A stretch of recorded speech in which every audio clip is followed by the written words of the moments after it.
Thank you. Let's get right into your financial focus with Steve Budin. Steve, jobs looking pretty good all across the country, right? Yep. Last Friday we came out with a great report, just short of 200,000 jobs created. And this is the third or fourth month in a row. We have an interesting thing here where there's more people actually looking, there's less people looking for work than there are jobs available. Kind of a strange phenomenon. So a ton of jobs available, right, including here in our valley. That's is that correct. Right? Yes. And the challenge here is if there's so many job openings, why aren't they getting filled? It really just comes to there's a skill shortage. You know, if you're an employee that has the necessary skills, whether it's computers, automation, robotics, you're basically writing your own ticket. So the challenge is for the folks looking for work, make sure you have the proper job skills because you're pretty much in high demand at this point. There's a shortage of workers. You don't see that very often. Yeah, good to know. Thank you. And let's switch gears, talk about the future of Britain. A huge vote delayed today. Yep. Talk about that, what that means for everybody. Sure. A couple of years ago, the British voters voted to leave the European Union, which was a collection of about 20 countries over in Europe. They had a single currency, they had a simple integrated economy.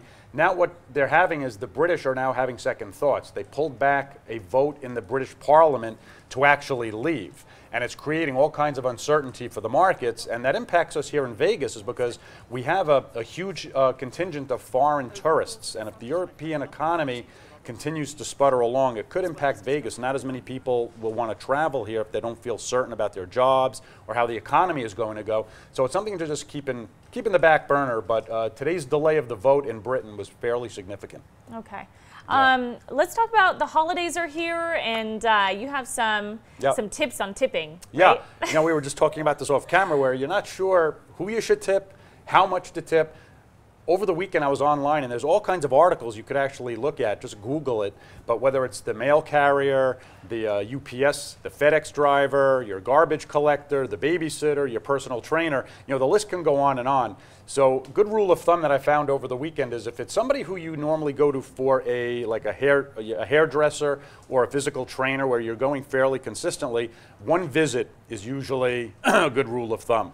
Now depending on how much you spend on that hair visit is another question, but usually one visit is a good rule of thumb. And there's also some regulations. So for example, your mail carrier, they're not allowed to accept cash. So you have to give them a gift, no more than $20.